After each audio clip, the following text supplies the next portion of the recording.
Conversations with the Mind podcast, where we explore consciousness through conversations with interesting people. Our mission is to engage the collective mind piece by piece to bring greater clarity of mind to our listeners locally and across the planet, and to contribute to broaden the shared experiential knowledge and wisdom of existence. All right, folks, welcome back to Conversations with the Mind. I'm your host, as always, Shane Lemaster, and we're here for episode 79. Very special guest, Kevin, the Soul Assassin, Ross. How are you, sir? I'm doing great, brother. How are you? I'm doing pretty good. As good as I could be, I guess, amidst this craziness. Yeah, isn't that always the case, though? There's always something, so.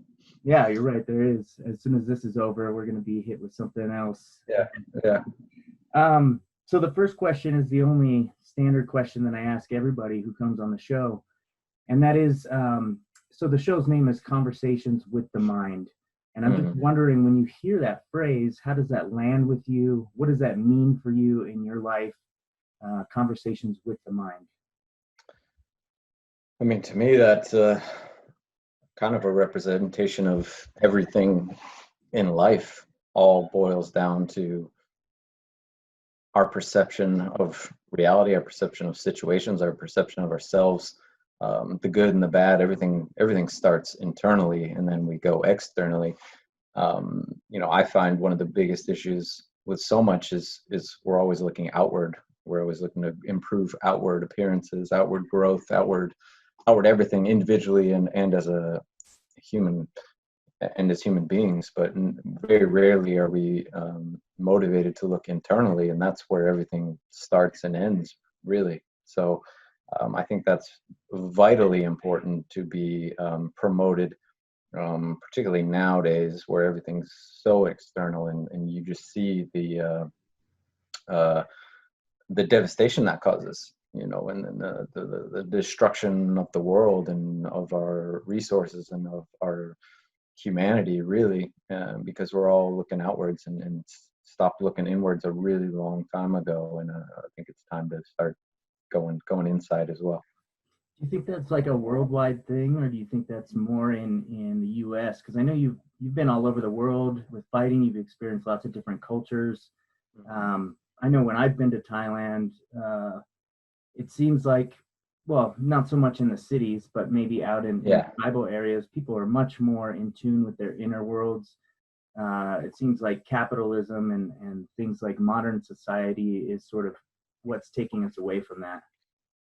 Yeah. Well, obviously, it's much more apparent and promoted here in the States, but that's becoming really a worldwide issue just because of how westernized everything is becoming, and we're really losing touch with that inner sense of self, and whether you want to call it spiritualism or whatever, it really kind of all boils down to that, and we're really getting far away from that. I watched this or listened to this really good TED talk a while ago. It was actually one of their first ones they ever did. I'm trying to find it here, but I probably can't.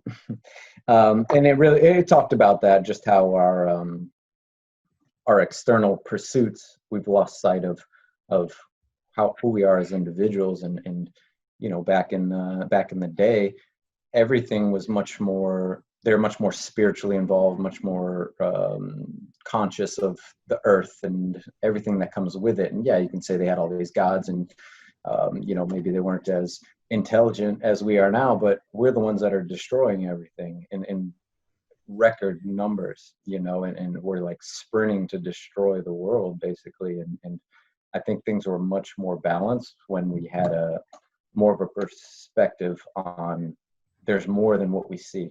And I do think it's very vital and important, and for all of us, and if we're going to keep moving forward, to not lose sight of that. And of course, there's a balance in everything, and it's not to say technology and growth and all these things aren't extremely important and beneficial, but if you're doing it without purpose or intention, and keeping sight on the things that you're losing in the process of that, then eventually we're going to end up in a place we've never intended.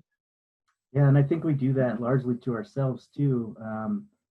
I heard something the other day on another podcast where they suggested that we do like rolling blackouts in every city once a month, or just shut down all the lights so that people can look up and see the Milky Way and realize that it's part of something much bigger than just like what you see, what's right in front of you in your day to day. I think that's a big part of how we lost that is electricity in the last couple hundred years and things like that. Whereas back in the day in like ancient Egypt and places like that, they'd see the stars every single night and have that chance to connect. Yeah. I mean, there's a good, like, it's like a picture. It's like if everybody just like stopped and looked up once in a while, it would change a lot of things, and we're so focused on what's right in front of our faces, and all you really have to do is look up, and it changes your perspective, especially if you and nowadays too, when you can, they have like digital representations of how small we are compared to everything else, and even just what we know of.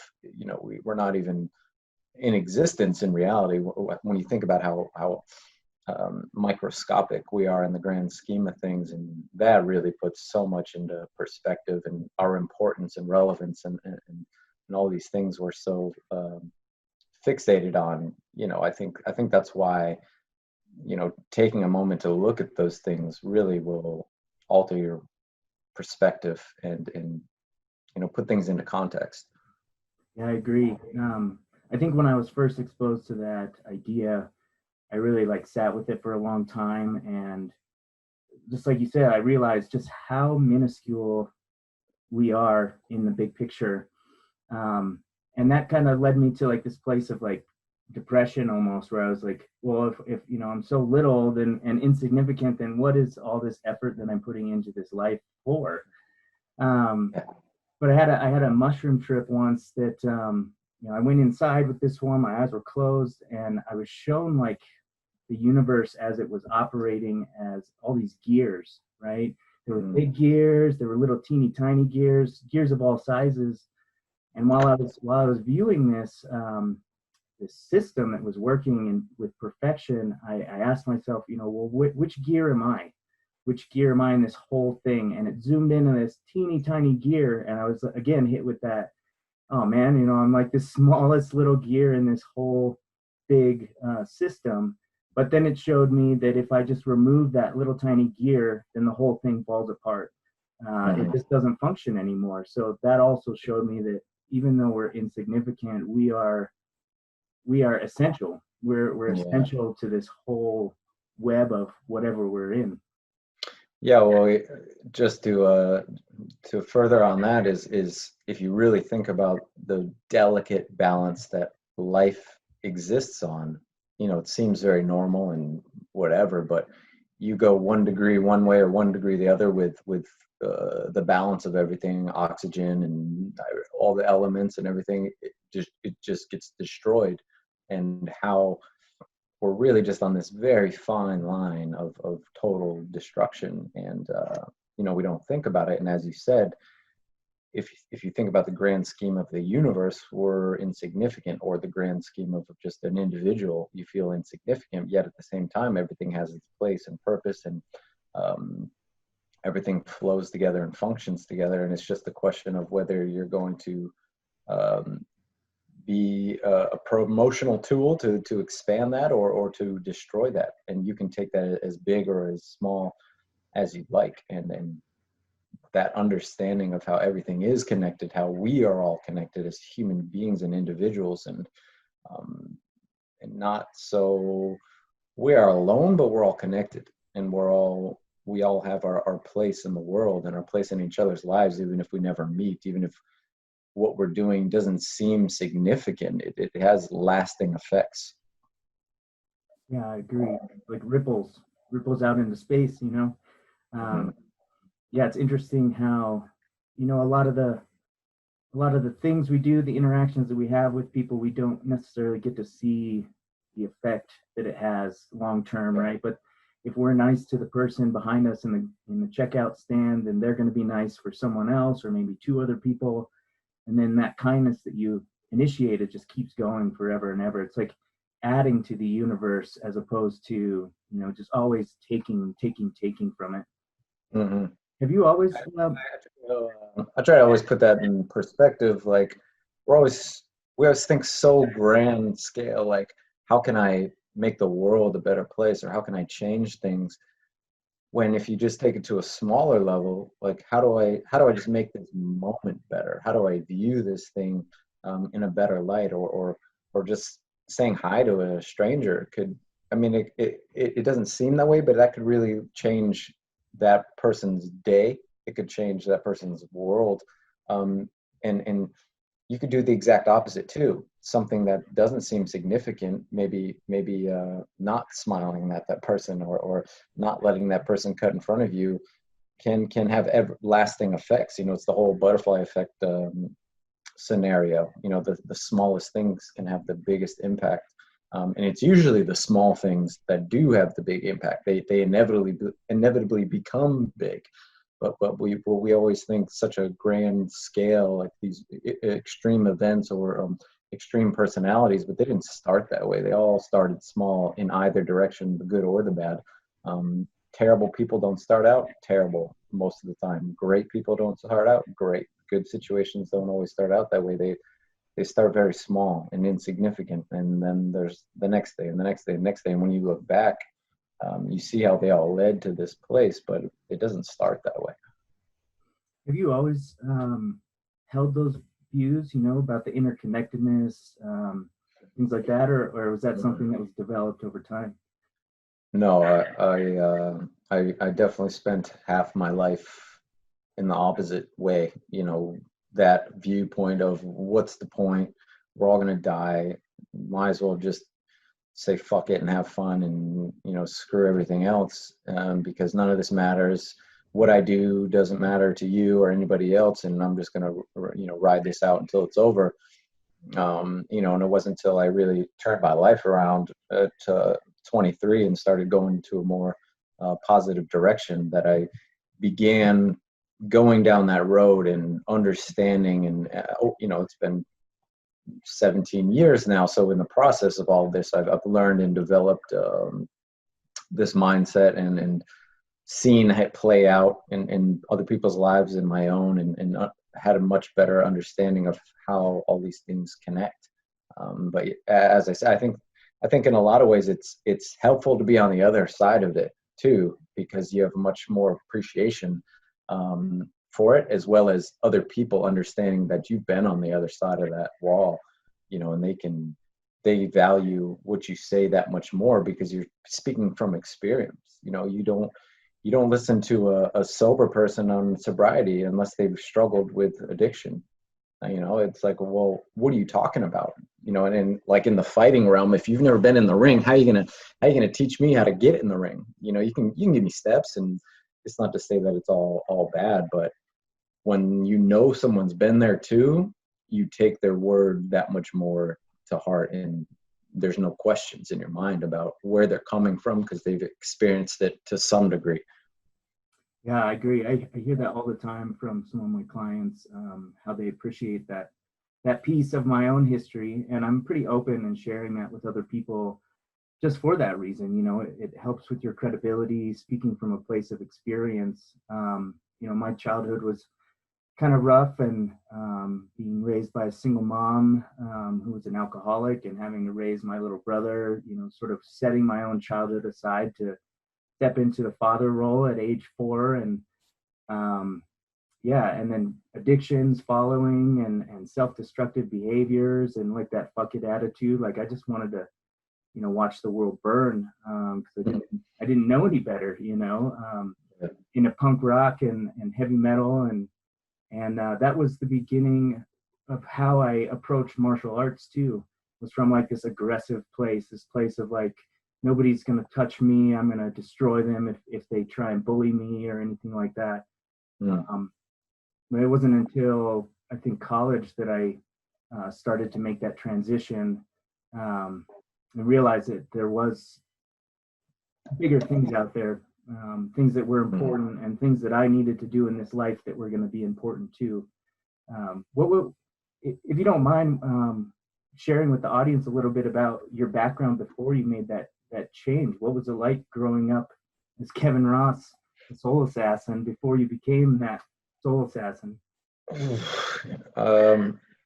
You know, I've spent the first half of my life really in being the complete opposite person that I am today in many ways. I felt I lived a life of defeat and depression and not seeing any light in anything and not expecting anything or feeling like I was deserving of anything good in my life, and was just everything's going to be shitty, and that's just the way it is. You know, it wasn't even such an emotional thing, because I accepted it.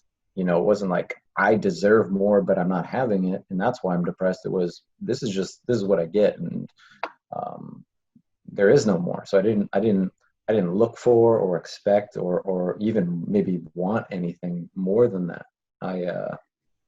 You know, my parents divorced very early, and I spent all of my childhood and up into high school moving around constantly, always changing schools, never living anywhere for more than a few months at a time. Every time I learned very early that every time I began to get comfortable, things would just be ripped away. So I think that's why what developed me into that mentality of don't get comfortable, don't expect anything, because it's just going to end tomorrow probably. As soon as you start feeling good about things or life's starting to pick up, you just have reality slams you in the face. So it became well, that's just the way it is. So don't ever look for anything more than that. And yeah, I started drinking and doing drugs at like 12 probably, and by the time I was, I'd say 18, I was physically dependent on alcohol. I had to drink every day. And growing up in Vegas, that wasn't hard to do. And working in the casinos, and, you know, I'd take a break, go have a beer and get right back to it. And I didn't even really think about how dependent I was on those things at the time, because it wasn't that abnormal in the environment that I was in and the people that I was around, that I really recognized it. But over the years, with a lot of tragic events, friends dying, going to jail and all that, things were just like slamming me. Reality was slamming me in the face on a regular basis. That was, if you don't turn your life around, it's going to end badly. It's going to end really bad. And it just became more and more apparent that if I wasn't going to change things, I wasn't ever going to be able to get out of this. And, you know, I was fortunate to have a situation, well, not fortunate, it was awful, but a friend of mine passed away very early. He was 18, and he was born with a heart condition, which inevitably is what killed him, because he needed a transplant and didn't get it. And he ended up being the only person I ever told about this idea I had of wanting to fight one day, you know, which I thought would have thought was crazy. And he was very motivational and told me I should do it. And when he passed away, I promised myself that I would. And that was 99, I think. And unfortunately, you know, his passing sent me and all my friends just sprinting towards our own destruction. And fortunately, I was able to just kind of wake up one day after a series of really bad events. And, you know, what I realized was, if my friend was still alive, he would kill me right now, that I wasted all this time, all these years of my life, that I have all this opportunity in the world to do something, even the things I pointed to as why I couldn't, you know, I'm alive, and that's as much opportunity as you need.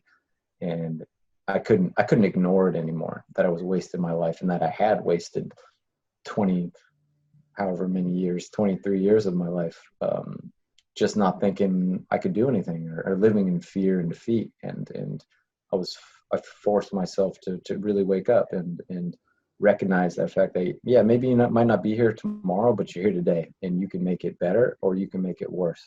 And since that point, not to say everything's been just roses from there on out, it gave me a much better perspective on life and how important each moment is, and how much choice we do have on our perspective, not necessarily on the events that happen, but our perspective and what we choose to do with circumstances is everything. Because all of us face things that aren't fair, and all of us have limitations, but those aren't excuses to be a shitty person, and those aren't excuses to not strive for more or to work for more. That's just an excuse not to try.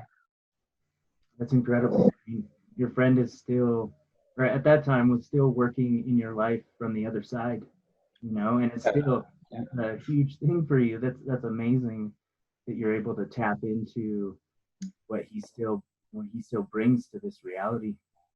Yeah, it was like it was a message that I couldn't ignore anymore, and it was like he was sitting on my shoulder, like, "What are you doing? What are you doing? Like you're alive right now. I'm not, and you said you were going to live for both of us, and you're doing the opposite of that. You're killing yourself. You're pissing away what I don't even get. You're pissing away this gift. Your life is a gift, and you're throwing it away for what? Because you're afraid, because you don't think you deserve more. But like, live for, at least live for me. If you can't live for yourself, live for me." And that was the beginning of the turn. Yeah, I think a lot of people are still kind of stuck in that. A lot of people, especially now, losing jobs, losing businesses, feeling stuck, like, waiting for the other shoe to drop. What does this all mean? And everybody's path out of that is a little different, but, mine was a little similar to yours in that just this, like, bad things would always happen when I would engage with alcohol. But it got to a point where just so much bad was outweighing any good that was coming from it. The universe was giving me all these signs, just saying, you got to do something, you got to do something.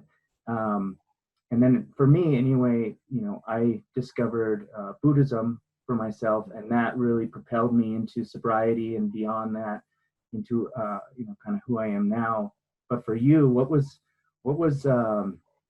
it fighting that really got you focused on the right path again, or was it a spiritual tradition or something else?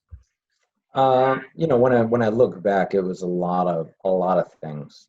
It wasn't just one thing. The fighting certainly was the biggest step that began pointing things in the right direction. And then once I began going that way, I could look back on maybe lessons that were not necessarily learned, but happened, and I was able to take what I could from them, with a lot of experience with spirituality and as well as like psychedelics and all these experiences that I've had.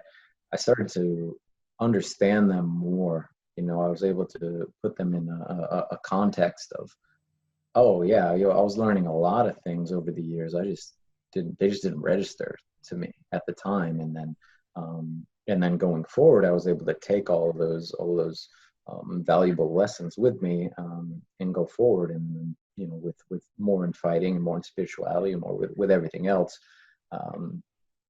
the tools became that much more apparent, as opposed to just being random, events or moments that didn't have any significance. Yeah, it's something. So I do psychedelic integration therapy, and most of that for clients is integration of the psychedelic experience, like a couple days up to a week afterwards. So it's relatively soon after. But I like to tell people that you can use the same skill set, the same integration to integrate every experience that you go through. Every fight that you have with a spouse, every accomplishment that you have, you can integrate that for deeper learning, and that extends beyond the present moment, right? So we can look back at big experiences that we thought didn't mean anything in the past and look at them from this new place, this new perspective, and integrate lessons from the past that we've forgotten about or that we skipped over. So our entire history is like this library that we have access to. Mm-hmm. Be able to do that. That's great that you were able to do that. Was that your first exposure to martial arts? Was after you were 18? No, that was my first exposure to doing it, but I'd always, since I was a kid, I always loved boxing. So boxing's, clearly something that's on TV and stuff, and you can see. And I love martial arts as well. Bruce Lee was huge hero of mine, and martial arts movies, and I would watch. Yeah, nice. I would watch. Any kind of, even just like the martial arts contest, like even just board breaking and forums. I appreciated it, even if there wasn't like something I wanted to do. There was something there that you know, um, struck a chord with me, and I saw maybe the value in it, particularly it being something against the grain, not the norm, not the normal like football, baseball, basketball.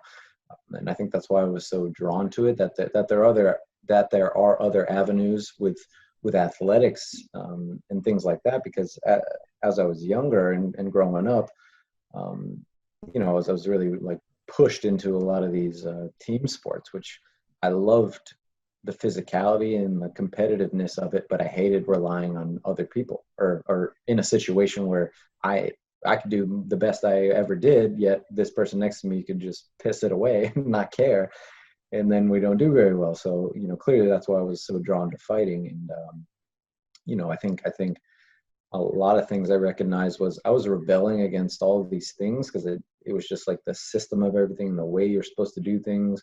So instead of turning that to taking a different approach, I went in the opposite direction. I was like, fuck it, I don't want to do anything that has anything to do with that. What I was really rebelling against myself, when in reality there was other avenues.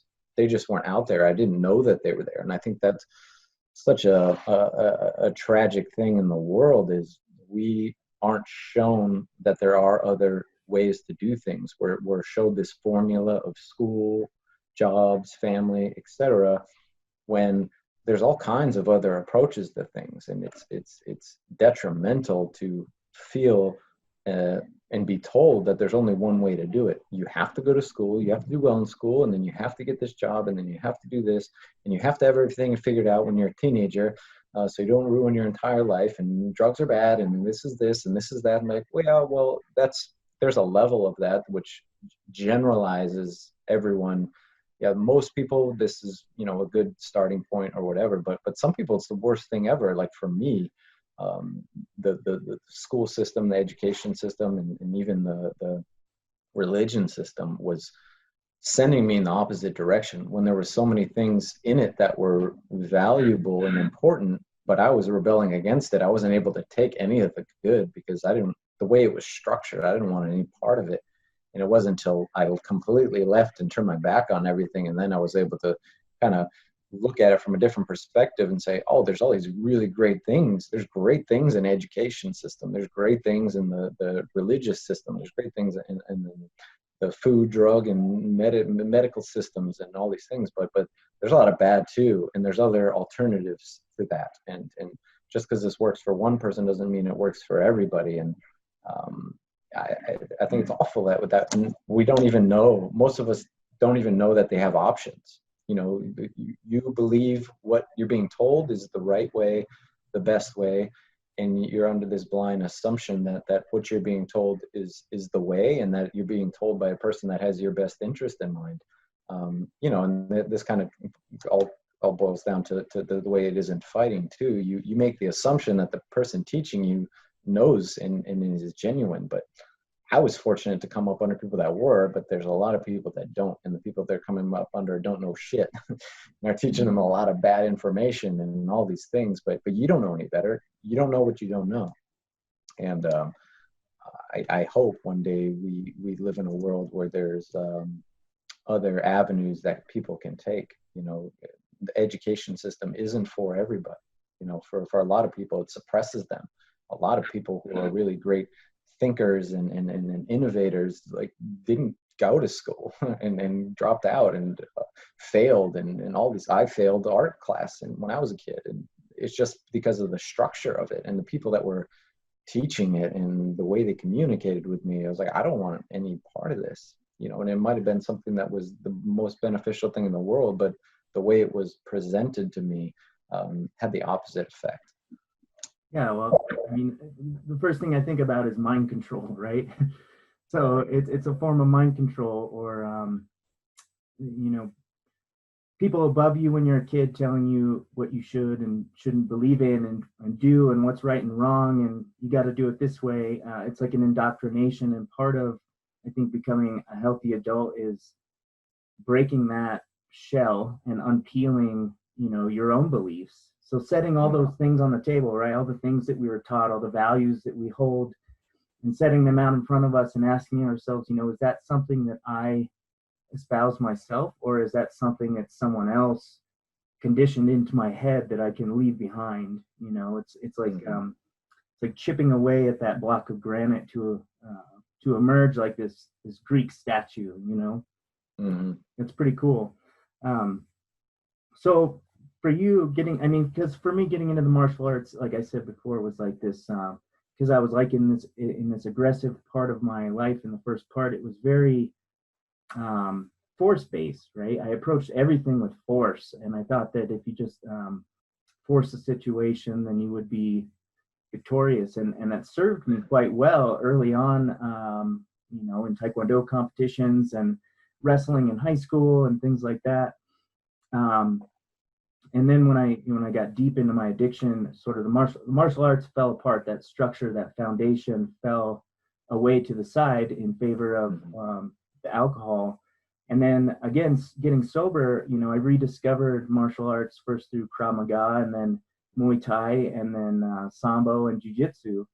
And it's completely transformed from when I first started, where it was force-based. Now I'm seeking more flow-based martial arts, still doing, the Jiu-Jitsu and Sambo and Muay Thai and all that stuff, but not forcing things, instead like reacting more to the opponent, using what's right in front of me, and using that to my advantage. And it's become more of a spiritual path for me.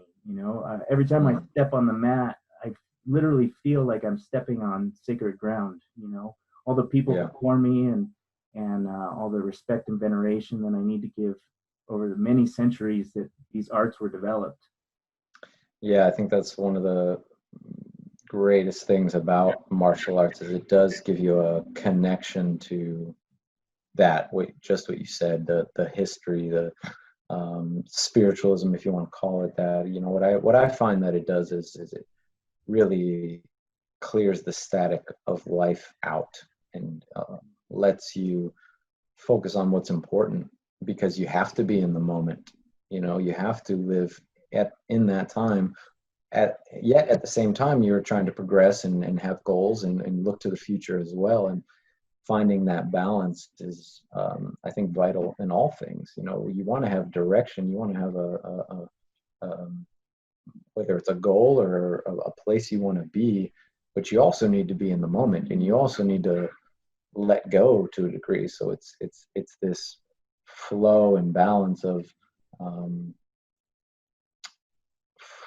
not forcing it, but driving towards something, all while letting go of something. Because I think both sides can be bad. If you're not working towards something and you've just let go completely, well, then you're just a lazy piece of shit who doesn't do anything, and you're like, oh yeah, life is great because I'm just in the moment and living. You're never going to get anywhere. And then if you're only focused on the end goal, you're not enjoying the process. You might not be making the best decisions, because you're saying the result outweighs anything that I'm doing in the moment, even if it's a bad thing, because I'm going to get there.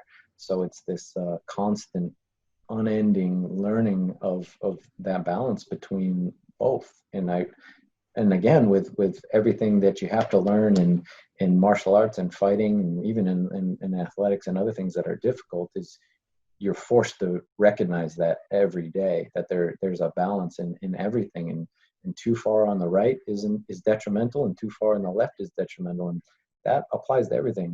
Like just look at politics and everything else. So you have these two extreme sides that are fighting against each other, where most people are kind of in the middle, and there's a little bit of the left and a little bit of the right, because there's benefits to both. Like very few people I feel, are so far on one side and don't see anything good coming from the other, but we are forced to align ourselves with one ideology because of the team aspect of the world. Really, like, you have to pick a team and stick with that team no matter what they say, and you can't even have a conversation about anything else, because then you're going against the team that you're part of, and that's horrible. And that's why people can't communicate, that's why countries can't communicate, that's why religions can't communicate, and everything else, because you're either with us or you're against us, and that's just going to destroy everybody.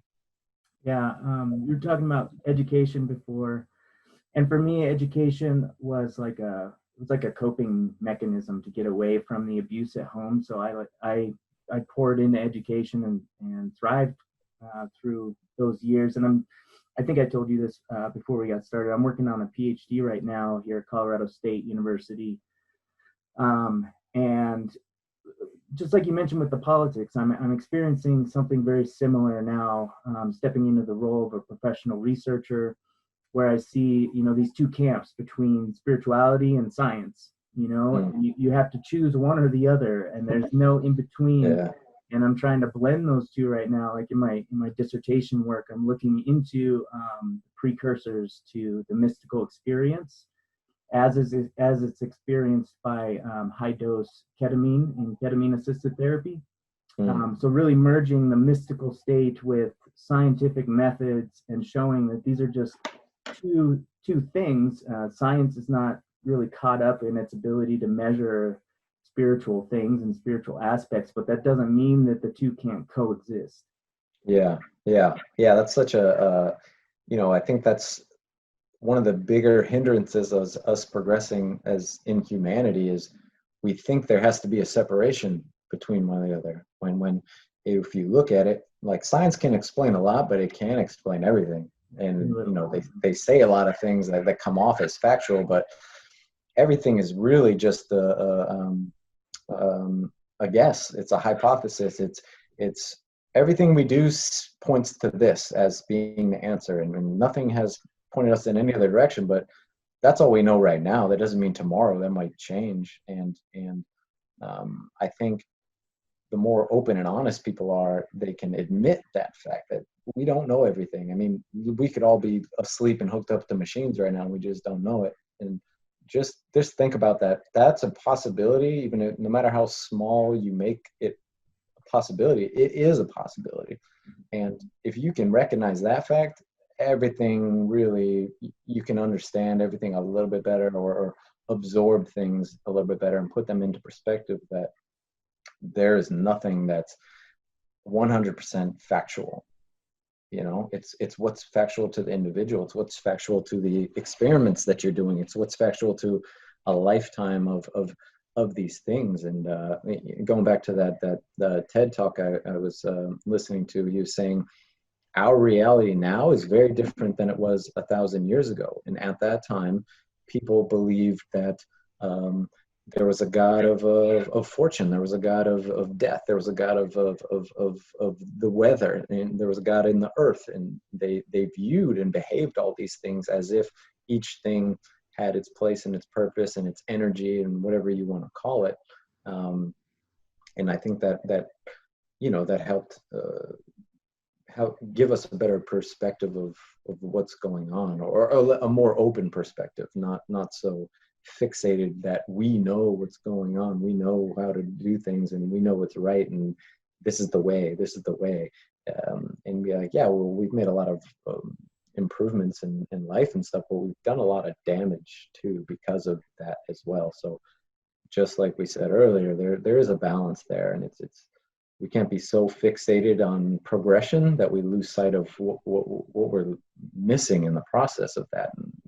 And again, going on what I said earlier, it seems that we're so fixated on this end goal of progression and technology and money and everything else, but we're not in the moment. We're not looking at all the things we're destroying. We're not looking at all the things we're losing.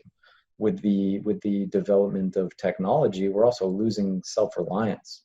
Like, nobody knows how to do anything anymore because you're so reliant on automatic machines to take care of that for you, to think for you, to do for you. But what does it mean to be a human being? We're losing that. And I feel that, unfortunately, most of us probably won't recognize that until it's too late. Like, oh yeah, we we're not human beings anymore. We're just all robots now.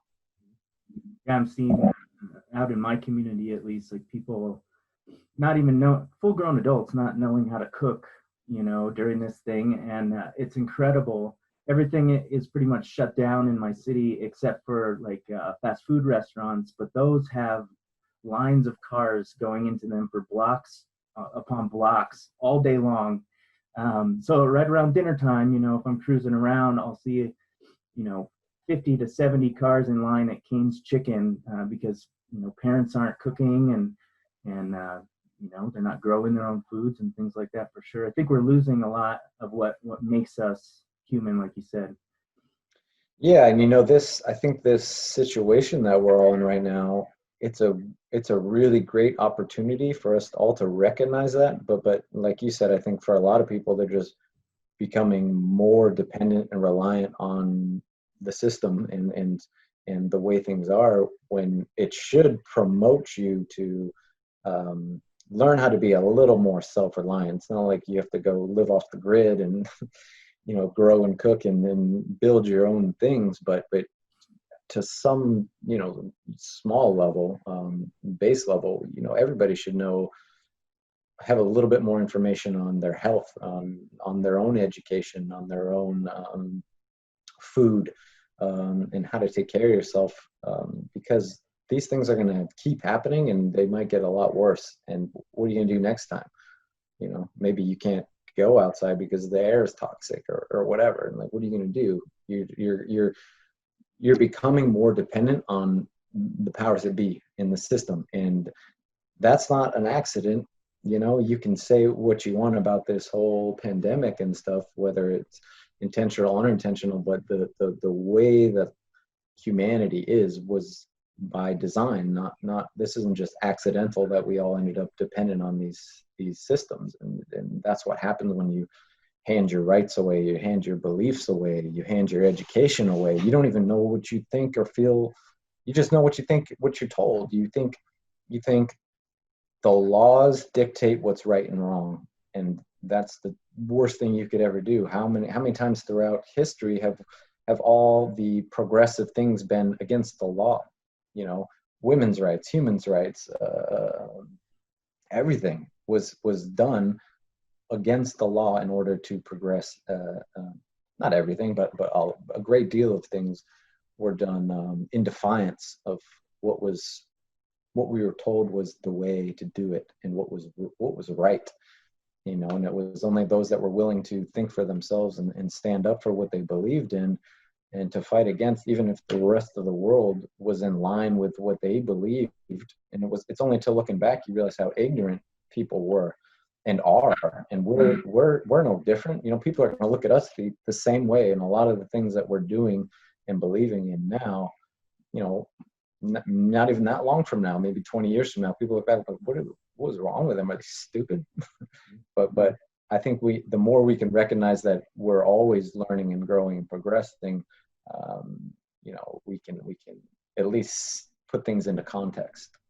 Yeah, I think all those corrupt power systems that are trying to control us are like really eager right now, to sink their claws in those people who are more dependent. And a part of me, and people are going to hate me for saying this, but part of me looks at some of those folks who sort of refuse to take this as an opportunity to really get themselves in check, as it's just a kind of survival of the fittest, where if people are being given, and we're all being given this opportunity, right, to level up on our skills, to reconnect with what's really important in our lives, to reconnect with family, to reconnect with ourselves and something greater than ourselves too. And if people refuse the call, that's kind of on them. And if something really big does happen, then it's those who took this opportunity to grow that are going to survive it, or be more likely to survive it. Yeah, going back to what I was talking about earlier with you know, when I turned my life around, I had all these moments that were you know, it was the reality smacking me in the face, like, hey, you need to change. And I feel like this is the world telling us, hey, you're destroying me.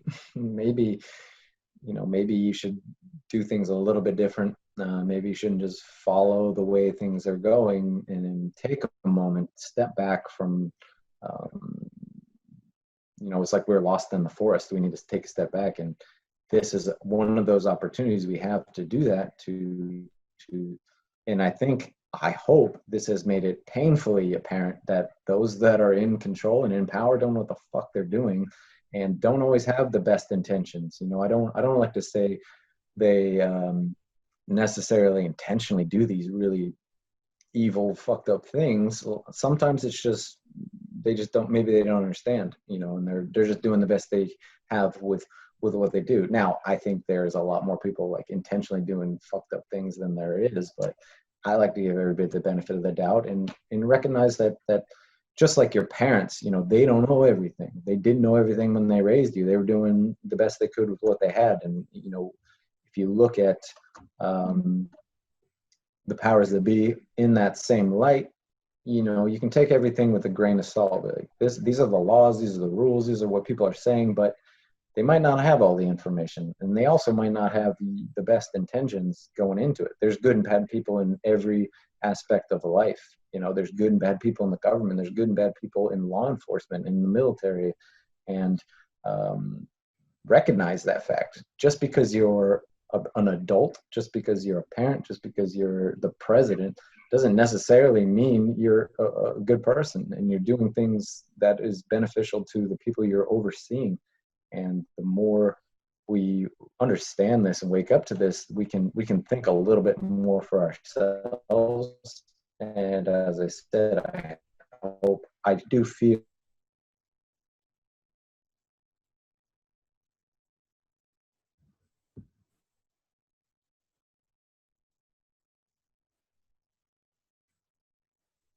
Lost you there for a second.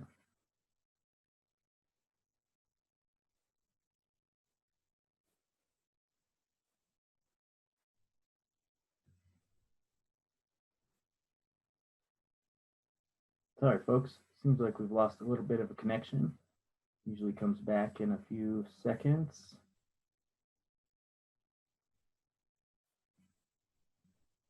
It froze. Technology, right? yeah. I was on a good rant there, and I lost. Well, we were talking about the power systems that be, and waking up to all the, you know, social conditioning, and waking up to that we might like to think that everybody out there has good intentions or are good people, but there are certainly, you know, even good people that do bad things out there. And even, you know, our politicians, I like to think that they're doing the best that they can, but, you know, this is such a huge task. It seems insurmountable. I can't imagine what some of these people's day-to-day jobs and feelings are like. They must be overwhelmed, you know? Yeah, and especially when you're in a position where you got to do what's best for the majority. You know, what's good for one isn't good for everybody, and unfortunately, that's just kind of the way things are. It's very difficult to make things great for everybody, so you kind of got to focus on the bulk. And I think that's the same with, you know, again, with education and the medical system and everything else. Is, you know, we're trying to hopefully just do the most good we can with what we have, but again, I feel the hindrance to that is keeping people ignorant of their other options, you know. And I think if we did that more, we would have a much more balanced society, and, you know, people would realize that there are other avenues they can take. There are other ways of life, ways to think and believe and do things that we can all find our own way in this world, and we all need to find our own way, because that's really what helps us all develop as individuals and as a culture, is to see and hear other people's beliefs and ways that they do things. It doesn't necessarily mean they're right or that you even believe them, but that people have to find their own path to whatever that is they're doing, whether it's a religion or fighting or whatever the case may be. You have to find your own way. You can use other people as guides. You can try to emulate them to a certain degree, but you're still doing it your own way. Every individual has to do things their own way. It's the only way to do it. And I love psychedelics for that reason. Like being able to just let you step outside the game for a little bit. Like you said, step outside the forest so that you can look and see what's really going on and come back to it, being able to choose a better path. Speaking of paths, though, your martial arts path and my martial arts path are similar in another significant way, and that is, we both have experienced significant knee injuries. I think yours was an ACL also, right? Yeah. So, yeah, I tore my ACL in 2007. That was my first major injury ever, and for me in my martial arts journey, that was probably one of the best teachers I've ever had. Was the injury and the aftermath and what I learned about myself. That's the reason why I got into sports psychology, is because I didn't have anyone at the time to help me deal with the mental battle that was way worse than the physical battle during that recovery. And so I wanted to help other people. Again, having been through it myself and found a way through it, I wanted to help other people get through that. And mine was a long journey, many surgeries, internal staph infection, terrible stuff going on. I'm wondering, did your experience with your ACL, how did that shift or change your, not only your martial arts journey, but what did it teach you about yourself? Yeah, I was fortunate and unfortunate to have a multitude of injuries through my career, and that was the most significant, certainly. Well, to a degree. I mean, I would say my skull fracture was the most significant, although that didn't really show. I could still walk around, I could still train to a degree, and all that. This was the most detrimental to even living a normal life. I was like, I might be stuck in a wheelchair forever. I don't know. I don't know. When you're right after surgery and when you're going through it, you're like, I don't know if I'm ever going to walk again, let alone ever fight again. So I think to a degree, all the injuries and things I've overcame prior to that really helped me in a lot of ways. But it's almost like each injury is its own thing. You think you got it down and figured out and the tools that you need, and then you come to realize that you don't. Like when I broke my thumb last year, and it was you would have thought that was nothing compared to an ACL, but in a lot of ways it was just as detrimental to me in a mental capacity and where I was at the time in my life and everything. So yeah, the mental struggle with everything is always the most difficult. Always. If you can't get there mentally, you're never going to get there physically. They always talk about what percentage is mental and what percentage is physical. I say 100% is mental, because if you don't have it in your mind, you can't do it in your body anyway. So that was I've had a multitude of these same lessons. That was a very extreme one where you're laying in bed. Maybe I'm never going to walk again. Maybe I'm never going to get in the ring again. Just it would have been easy to just slide back into depression and poor me, and this happened, so that means I can't do this ever again. I just need to face facts, face reality. Like, no, I'm gonna fight for this. I'm gonna say what's reality and what's not. And I think that's the valuable lesson that you have to learn. Well, you don't have to learn it. Most people I think don't, and they just settle on the fact that, well, like, I can't do this anymore. But there are people who can, and there are people who push past the insurmountable odds and circumstances. And what's the difference between them and you? All they did was refuse to give up and kept going and kept going and kept learning, kept progressing and kept getting better. That's, when you really look at it, that's the only difference between those people, the ones that make it and the ones that don't. You can say talent and circumstances and all the things, but those are only pieces of the puzzle. You know, it's not everything. You can have all the talent and opportunity in the world and not go anywhere because of a multitude of other factors.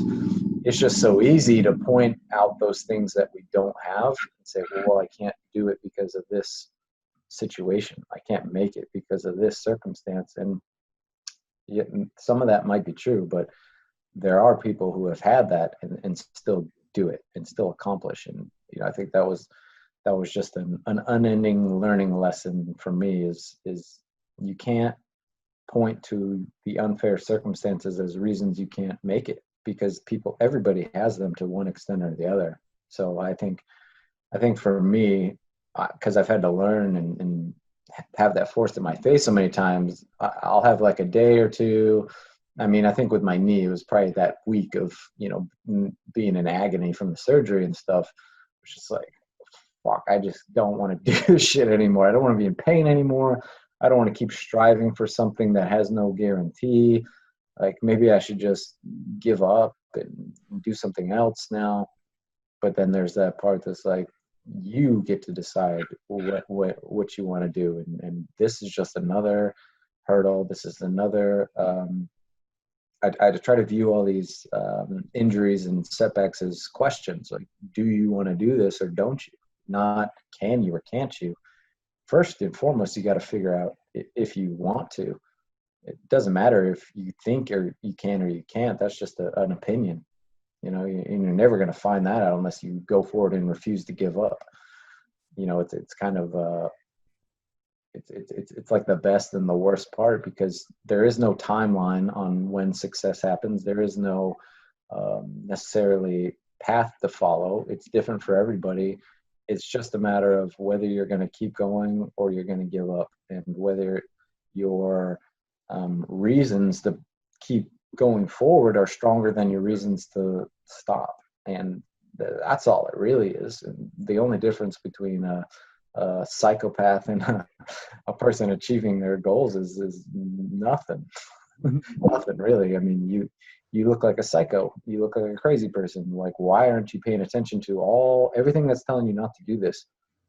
That's why it's so vital for you to understand why you're doing something. It doesn't matter if anybody else understands it. You have to understand it, and you have to kind of go through the process. And yeah, you got to take circumstances as they happen, but every circumstance can be an opportunity to grow and get better or to get worse. There kind of is no in between. Well, I'm happy to hear that it only took you a week a week of laying in bed to come around. It took me about 6 months after a bunch of botched surgeries and a bunch of questioning myself, that very same thing. Like, is this worth it? You know, is my passion for jiu-jitsu and Muay Thai and all this stuff more important to me than what's going on right now? And I heard recently someone said that the main difference between people who are successful and people who aren't successful is not talent, but is persistence, right? Is like, like not giving up. And persistence is totally, it's a mental thing. It's not something that you're born with. It's something that you have to fight with in every moment and keep going forward. And I think we're touching here on, you know, the consciousness or the mindset of a fighter.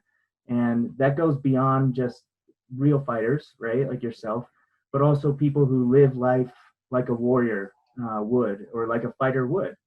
Mm-hmm. Whether you're doing martial arts or not, you can still be a fighter at your job. You can be a fighter in your family. You can fight for what you want and be persistent through challenge. And I think that challenge piece is probably the most important aspect of what I've valued about martial arts, is like this self-imposed challenge every single day, where I might go through the whole day of work and whatever, and it's easy, but I step on that mat and I'm in a challenge in every moment, up here in my head, but also physically.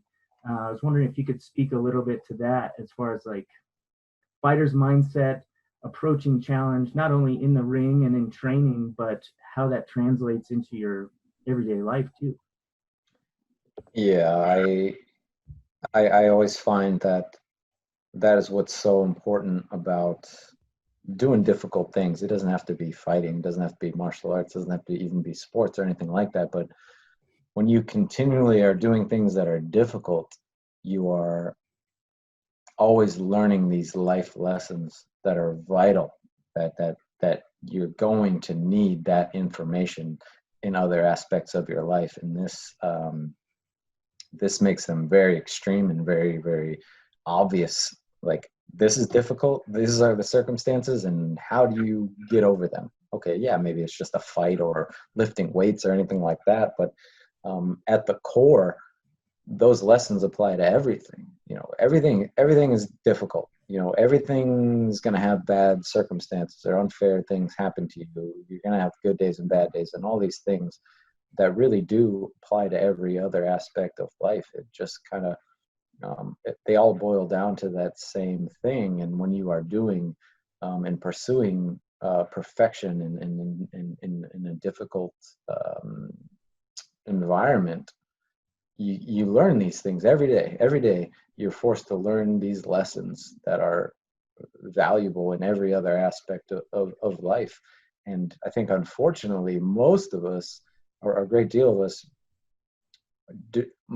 people don't want to do things that are difficult. I don't want to do things that are difficult.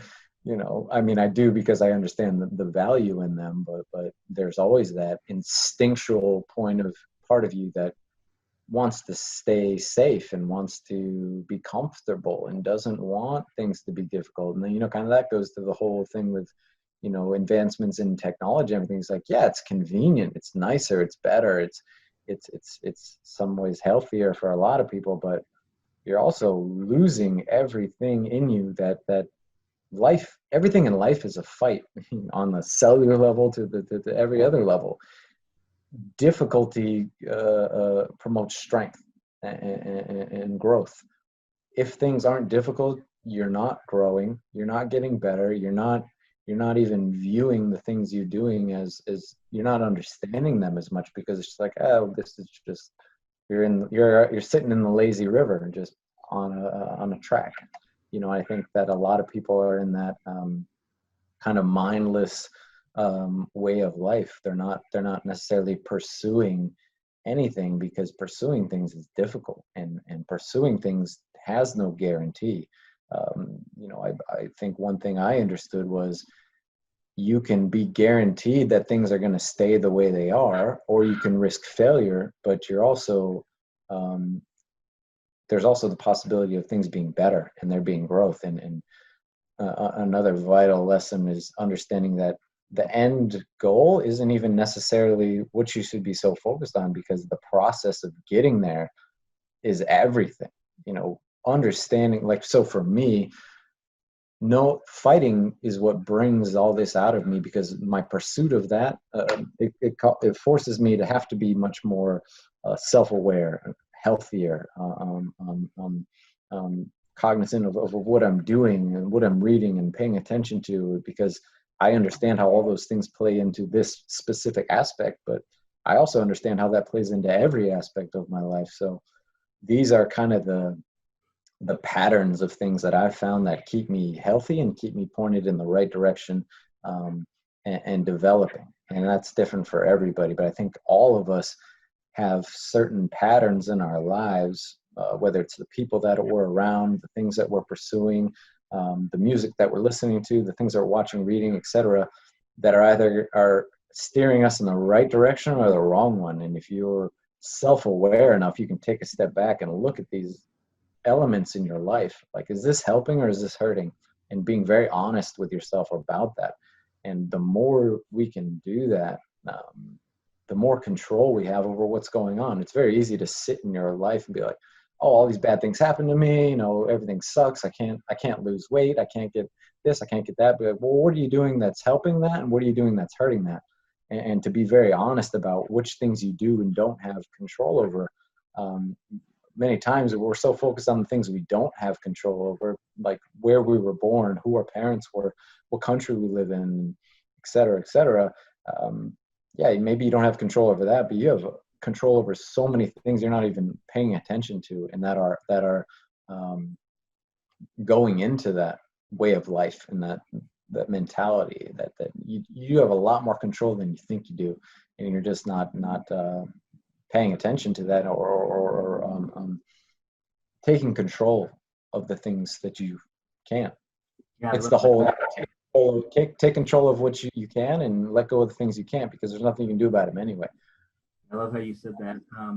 Yeah, I seek out difficult things. Like I like to pursue difficult, challenging things because even though I hate, going through it, the value of getting to the other side or the value of in the process is so much greater. You're absolutely right too. Bad things happen to us all the time. Challenges happen to us all the time, and we always have some level of control in that. Whether we might not be able to control what's going on with coronavirus or whatever, but we can always have some sense of control of how we perceive it, how we deal with it, what we tell ourselves about it. That's something that's always within our control, and we're almost giving up that control when we fall into those traps of this is never going to get better or things are just going to get worse, and getting caught in those negative thought spirals. Well, we're exerting a level of control there. We're adding fire to that negative flame, rather than dousing out the fire and building something new. Yeah, people need to realize that they have more control over every situation. Situations are going to be what they are, but we make them good or bad based on how we think about them, right? Mm-hmm. How we label them. Yeah, it goes back to that whole thing. Two people can have the exact same day, and one person thinks it's the worst thing ever, one person thinks it's the best thing ever. It's just a matter of what you're putting your energy and focus into. I think it's again that balance of, it doesn't mean ignore the difficulties, ignore the bad days, ignore how you feel about things. It recognize them for what they are, and understand that you have control what you do from that point on. You have control over what you choose to let in there as being awful and terrible, or recognize it for what it is. Like, yeah, this is awful and terrible. Well, so what? It happened. There's nothing I can do about it now. What do you have control over in this moment? And even if all that is your perspective, that's everything. What's your perspective of it? What's your perspective of the situation? Yeah, it sucks. It's unfair and it's awful. And, whatever you want to talk about, who's doing it and why they're doing it. Everybody wants to blame somebody, like in the beginning, it was awful. And it was like, oh, it's the fucking Chinese and they're the devil. And then, everyone that's Chinese is a horrible person. Like, everybody is, let's just say the people in China did this and it was all their fault. Well, not every Chinese person did that. Not everybody in China did that. So, but we sit over here and say, it's easy to blame a whole country and group everybody into the same category. That's where every terrible thing happens with racism and sexism and all the things. You put people in this box and you say everyone that's close to that is in this box and they're all the same. Everyone's the same, that looks the same, that talks the same, that believes the same.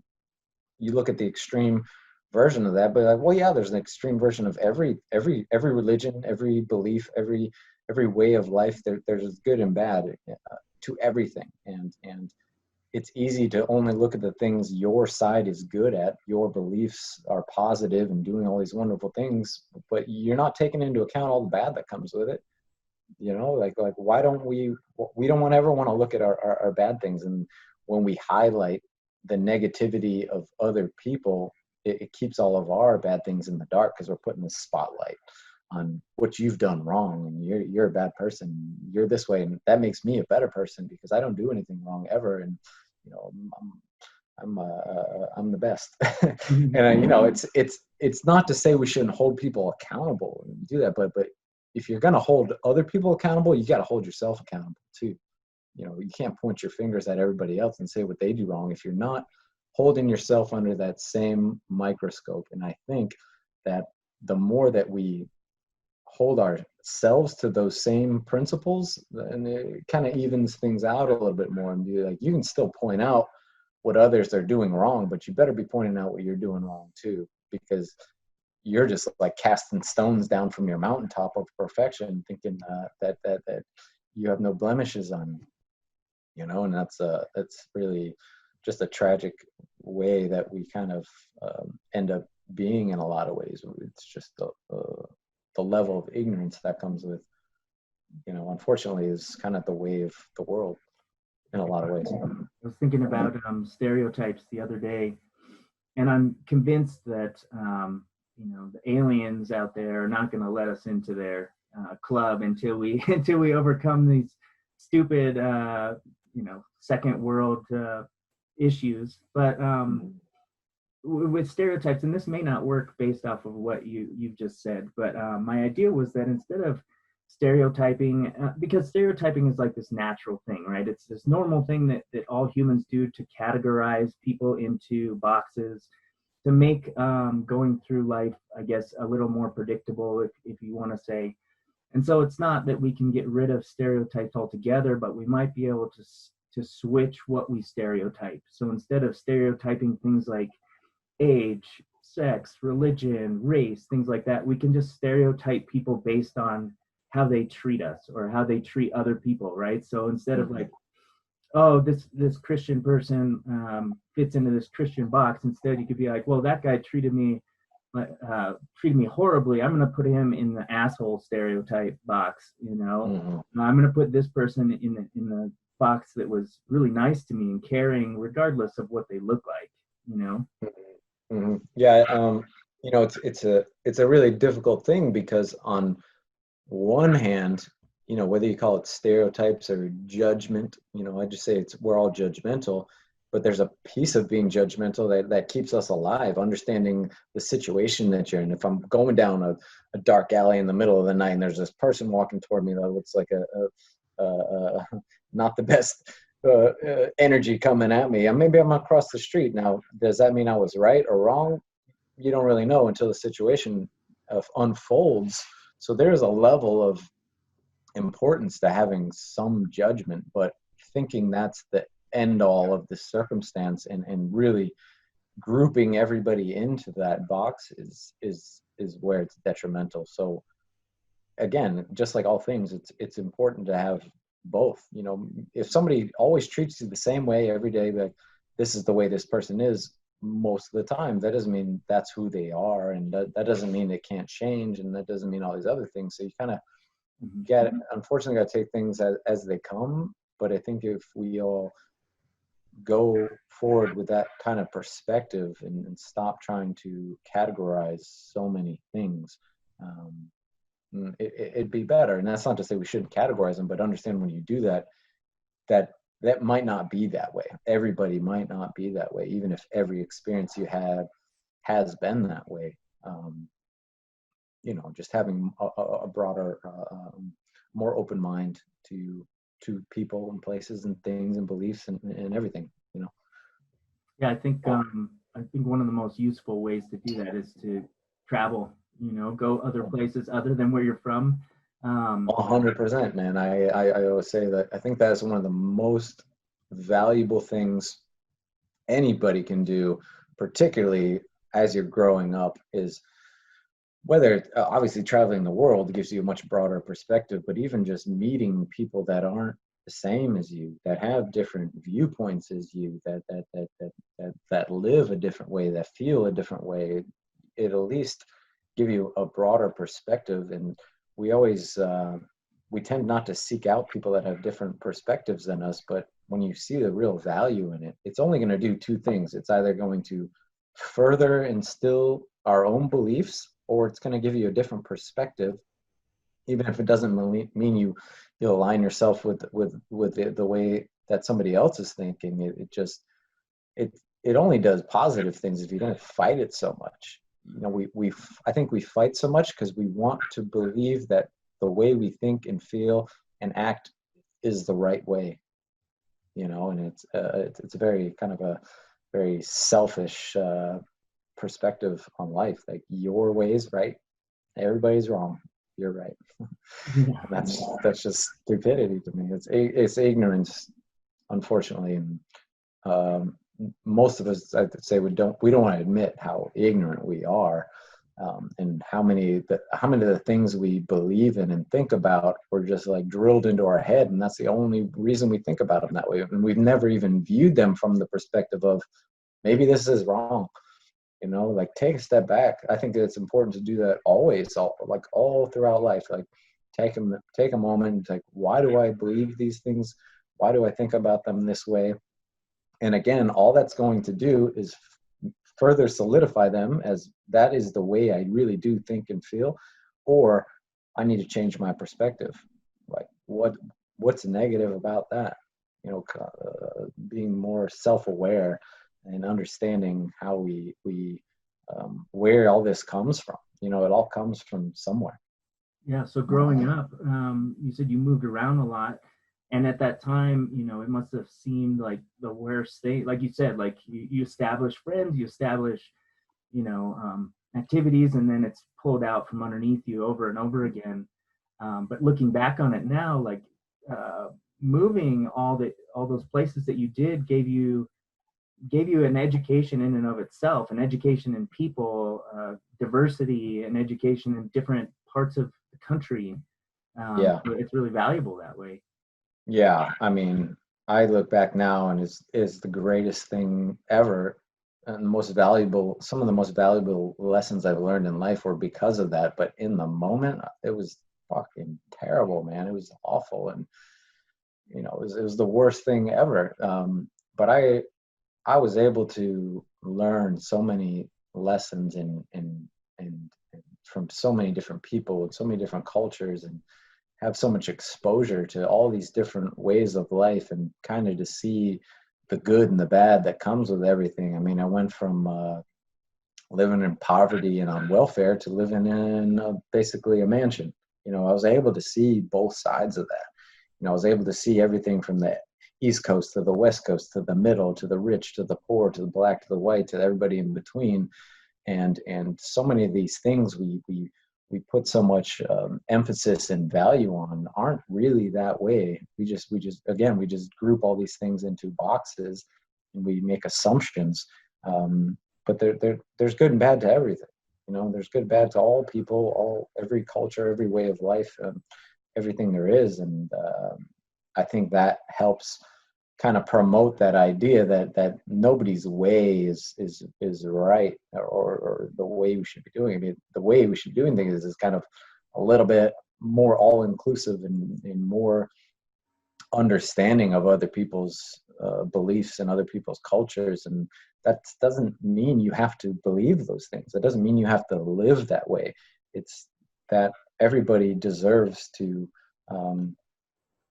kind of have their own approach to life, particularly if it's not hurting anybody else. I mean, unfortunately, like most of the things we do believe in and think are right are doing the most damage to the world. And I feel like so many things are backwards because of that, where we have this blind assumption that because we're doing things the way we believe it's the better way for humanity, when it's kind of opposite.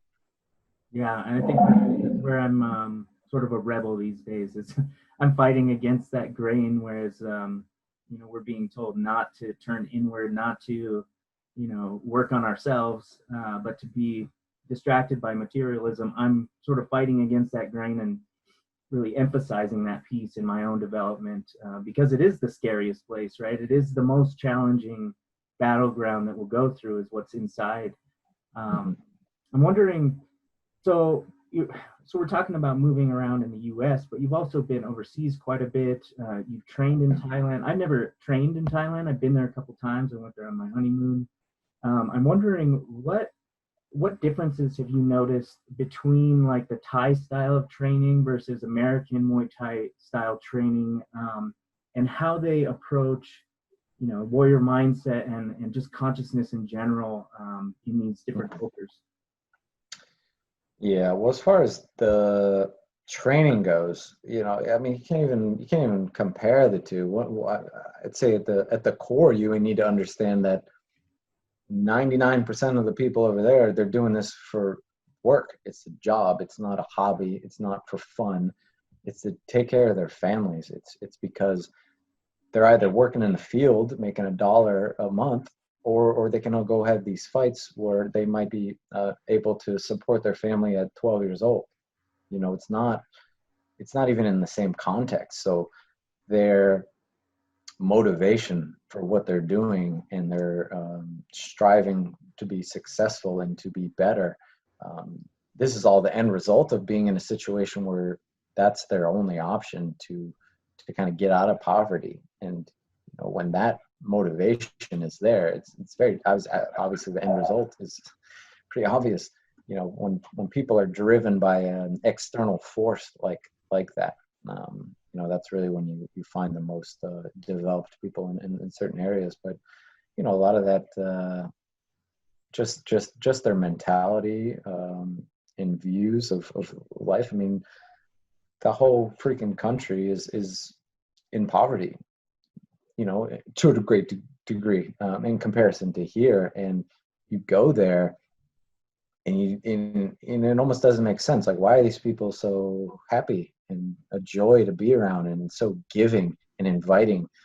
I mean, complete strangers will have you over to their house and give you like the clothes off their back and the food out of their kitchen, you know, and they don't have anything.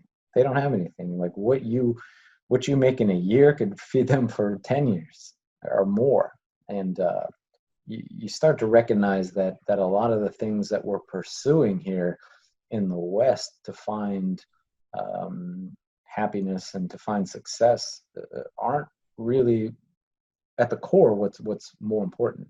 You know, family and connection and generosity and having a kind of a positive outlook on life. And again, that's not to say that everybody over there is just like great and everything they do is right, but you know, we recognize that a lot of the things we tend to pursue and put value on have really don't have any value in real life.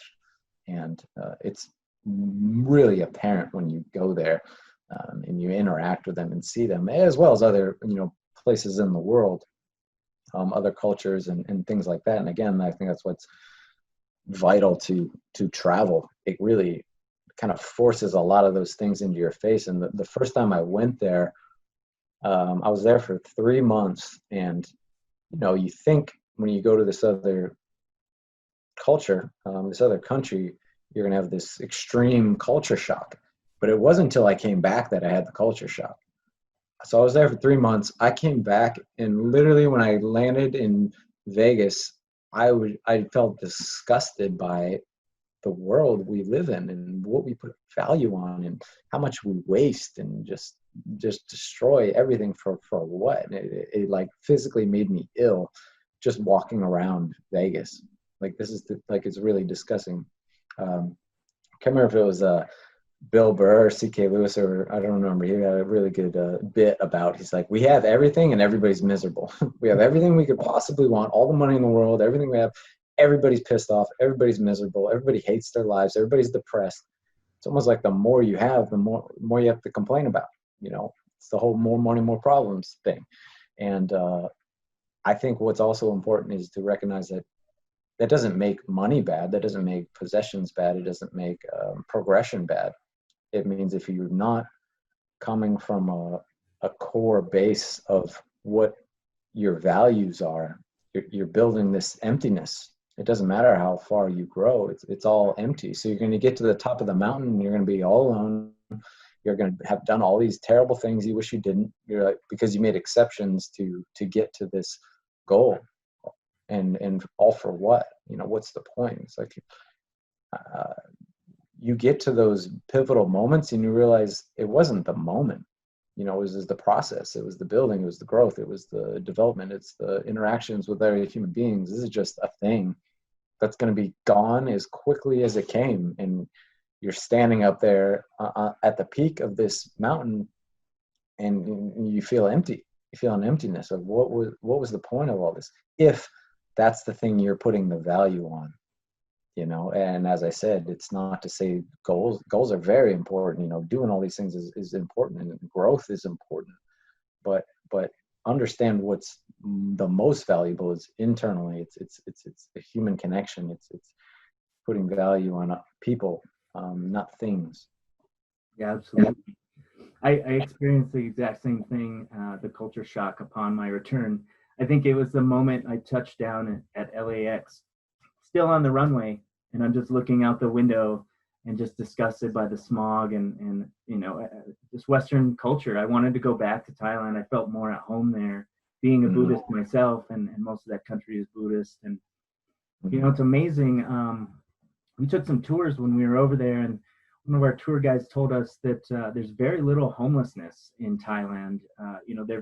They're very impoverished, like you said. But if people see people sleeping on the streets, they welcome them into their home. I think I only saw one homeless individual, and this was in Phuket, and they were extremely nice. As opposed to unfortunately what we see a lot around where I'm from anyway. Homeless people who are not very, not happy, not nice, not friendly. Um, and it further creates that divide between, wanting to help them or putting yourself out there. Yeah. Do you think we're missing? So Thailand is, like you said, it has this ingrained warrior culture, right? They all do it over there. It's their national sport and everything. Do you think that in the U.S. we're missing that part of our culture? We're missing like the warrior culture in our country. I mean, we have our own history with warriors, right? Old West cowboys and things like that.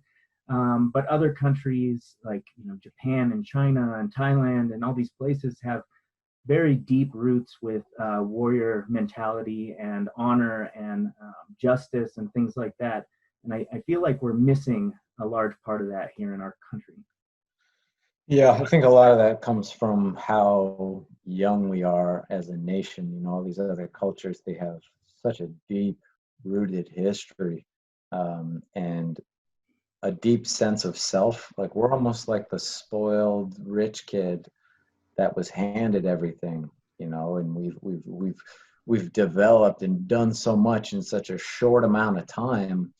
We have almost this sense of superiority over people, and again, that just spoiled kid that was handed everything outlook on life, where we're going to have some rude awakenings, and we are having rude awakenings here in the future, and all these other nations, they've gone through that time again, and they're used to it, and they've developed a much stronger foundation because of that, where we haven't had that much difficulty here in the grand scheme of things. And I think a lot of the attitude and mentality we have is because of that, because we don't have as much of a history, and we don't really have as much culture. It's kind of the big difference when you're on the East Coast and then you go to the West Coast. Like the East Coast has all the history, all the culture, all the diversity.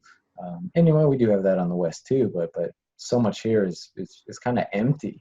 We have all these buildings and all these really cool things, but it doesn't feel like anything. There's no substance to it. There's no personality. Everything's kind of robotic in that sense. And I think we've lost a lot of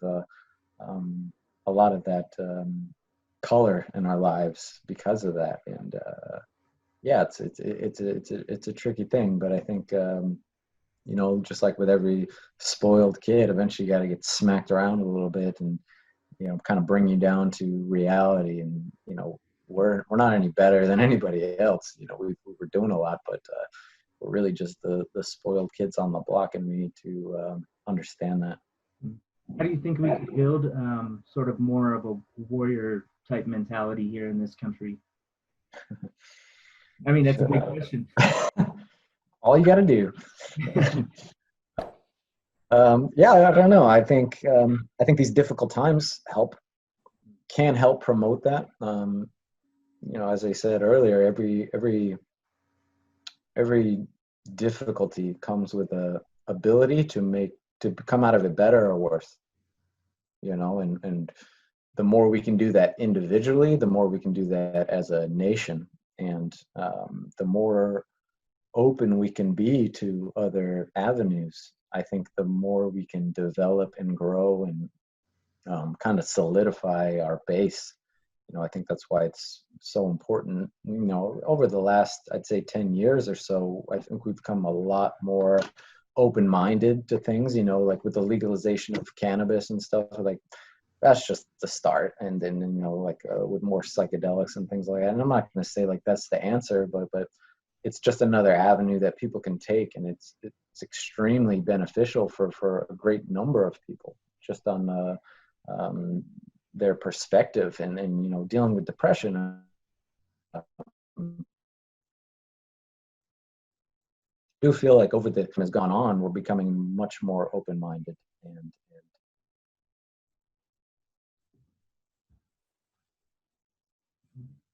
Cutting out again.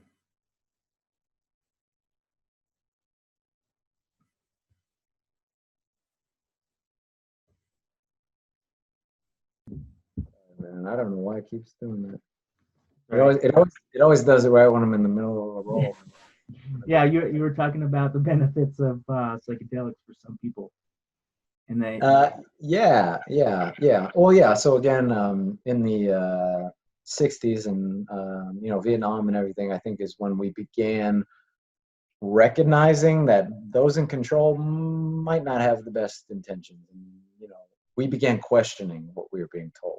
Yeah, I think prior to that, if you questioned what you were being told, you're a communist. You know, we were watching this movie Trombone last night, and it was about the bunch of the directors and people during that era where if you thought anything different than what you're being told, you're a communist and you need to be put in, and they did. They went to jail and all these things, and they had to write under pseudonyms and that. And but it was like kind of during that time that it became a little more apparent that there was other things going on, that the people in control and in power might not have the best intentions always. And you know, that slowly started shifting things, and nowadays there's a much greater divide between those that just blindly follow what they're being told and those that question it, and then those that completely rebel to the opposite direction, which I don't think is beneficial either. I think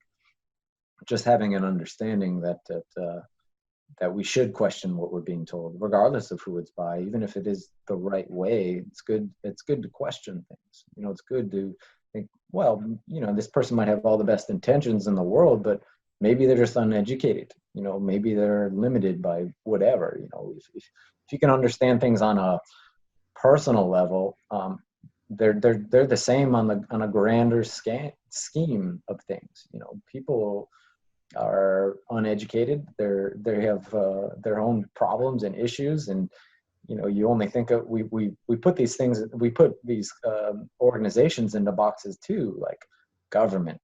They're doing what's right. They're doing what's best for the country. They have all the right intentions. The police too. They're all doing what's right. Nobody's doing what's wrong. And if you say you're doing what's wrong, well, then you don't support the police or the military or whatever. Like, it's important to question things. Like everything, this whole country was built on us questioning who we are as a nation. Like everything that has gotten us here is because we questioned what was being told to us. We questioned what we knew was wrong. And like, how many times do we have to learn that to understand that we should continually question things? You know, it's almost like as soon as we figure that out, we go right back into, yes, I'm gonna do what I told, I'm gonna do what I told. And we forget so quickly, and we're forced to continually learn these lessons. And I think we will have to keep learning them forever until we recognize that fact. You know, if you don't learn from the lesson, you're going to have to keep having it forced in your face. Like, this is the way it is. This is the way it's always been. Those people that are in control don't always have the best intentions and motivations, or they just don't understand, you know, what needs to be done. And the more we're all aware of that, the more we can kind of question and kind of promote things that are a different viewpoint and perspective. And that's the only way we develop, is to kind of question and grow and fight against things that don't feel right to us. Yeah, it's a good reminder to hear that our country was built on questioning our oppressors, right? Because I think we forget that we're many hundred years removed from that, but it's important to remember that's what our country is built on. That's what a lot of our Constitution was written about. And when we're allowed to, question authority and question our conditioning, I think people really need to take that opportunity to engage with that, or else we may not have an opportunity to question anything like some other fascist countries where if you question anything, you get locked up or shot on the spot. I think. Yeah, I think what tends to happen, and I think the reason we end up in the places we do, is we feel that if we question someone, we're automatically saying they're wrong or deceitful, and that's not the case at all. Maybe I just want more information.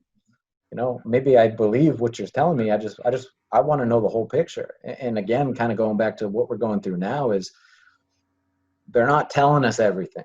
That's the problem. And I know there's a piece of that. Like, obviously you can't tell everybody everything all the time because the world would be in chaos, if everybody knew everything that was going on. But there's still a level there where if you're holding information back, you're trying to control certain things. And especially if you're trying to silence people that do question what's going on, how more apparent is it that that's not the way we should be doing things? If everything is being censored, or people are being thrown in jail, like, just look at the history of particularly this country. Like, all the people who stood up against what they were being told were the ones that helped this nation progress and helped us progress as a people. And it's still happening today. And we just, I don't know why, we have the worst short-term memory of all time. We're going to forget next year what happened this year. People are like, oh yeah, well, this is going on now, because I think we think just because time has passed that it's different, but it's the same at their core. It's the same lessons that we need to continually learn. And if we don't ever learn them, they're never going to change. Yeah, I hope we don't forget what happened in a year, and go back to, thinking things are normal, because nothing's normal. You're mentioning before the 70s, and right when you said that, the image that popped into my head was this picture that I saw at Master Toddy's gym of him in the 70s with a huge afro. Yes, this skinny Thai fighter with a huge afro in the 70s, and didn't look anything like he looked when I met him. That's actually where I met you. I'll show the audience. That's way back in the day with Mark, and I forgot this gentleman's name. Anthony Brown. Yeah, Anthony. Wasn't he like a bare knuckle champion? Yeah, he's actually when we met, he was a cop, and he was the lead dancer at Jubilee in Vegas, and a professional fighter. I don't know how he did all this stuff, and he was an amazing fighter, and he was 40. I don't know how long he fought till, 45 maybe. Yeah, but he's always been such a big inspiration to me, and such a vital figure in my life, and especially my fighting life, because for a variety of reasons, and we're still in contact and stuff. We talk all the time. Yeah, I was fortunate to have some really great people to come up with. Yeah, super nice guy too. Mark was a really nice guy too while we were there. We only trained at Master Toddy's for a week, but we were lucky enough to be in there with some of the likes of you guys, for you guys to share some of your knowledge. And I was wondering if you don't mind sharing a little bit about your story with Master Toddy's and Vegas, and what that was like for you. Sure. I was very fortunate that where I started was such a solid place, and a place where we were brought up with an understanding of how important your foundation was, how important your fundamentals were, how important your just mentality and approach to fighting is, where it was, you fight anytime, anywhere, anybody, any rule set, it doesn't matter. You go in there, you fight, you take what you can from it, you learn, you progress, and you move on, and it's very much that Thai approach to, we don't get hung up on wins and losses. Like, yeah, of course we want to win, and that's very vital and important, but once the fight's over, it's over. You take what you can from it, the wins and the losses, and you go to the next one. And why you don't ever shy away from insurmountable odds. You don't shy away from going in there with somebody who's got 100 fights and it's your 5th. Like, you just do it. Because if you approach it and take it the right way, you're going to come out of this a much better fighter and person than that person was. You're always going to gain more than the person that's going down, and why it's so important to set your sights high and to put yourself in really difficult circumstances, because you're going to get so much more out of it than you could have if you try to do things progressive and slow. And there's a give and take to that. Obviously, you're taking a lot more damage and, risking a lot of injury. So, it's important to recognize that going in. But that's just kind of the way I came up in the mentality. And, back then, nobody knew what Muay Thai was. Nobody knew what Muay Thai was. Every time you told somebody you did Muay Thai, you had to say you did kickboxing. And even that, people were like, what's that, like karate? And you're like, no, it's not, but whatever. And you almost had to, a lot of times, and it just like rips your soul away. You're like, yeah, it's like that, because you just don't want to like get into it, and again, this was so far back. This was before you just pull something up on YouTube or Google and be like, this is what Muay Thai is, so having to sit there and explain it to somebody more times than not, you just said, yeah, it's karate, it's kickboxing. It was horrible. I hated it. I think most people hated it at that time. And, so I was very fortunate to kind of come up in a time when nobody knew about it. Everybody that was doing it was only doing it for the love of the sport. Like, no one would do this for any other reason. Not no one, but the majority of people were only doing this because they had such a strong passion and drive for the art and the culture and everything that came with it. Where nowadays you kind of got to question that sometimes, and people's motives are very different.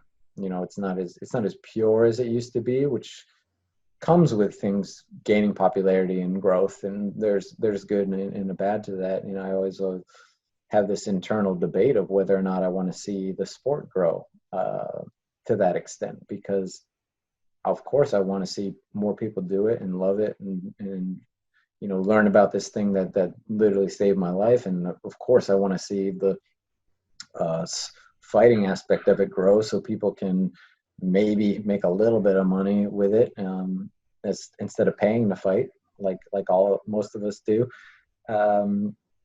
But you got to take the good with the bad, and that's just part of everything, really. But I feel so fortunate to kind of come up right at that last wave of people that were doing this for the purity and the love of the sport. And I was able to not only witness, but to be involved in the growth of it and the progression of it, and see it finally get on TV and help it move in the direction that it is today. It's very, very night and day different than it used to be. I know money's not everything with martial arts. It shouldn't be, but I've always felt that martial artists, fighters, people who go in there by themselves and put it all on the line, that you guys should be getting paid comparable to, baseball players, basketball players, things like that are, team sports, and you can slack off on the court. You can still slack off and win the game, right? And still get paid $100 million.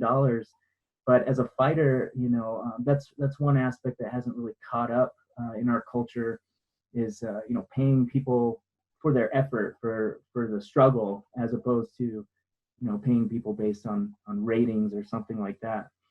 I heard this, and maybe you could tell me differently, but I've heard things from other trainers about the relationship that Master Toddy had with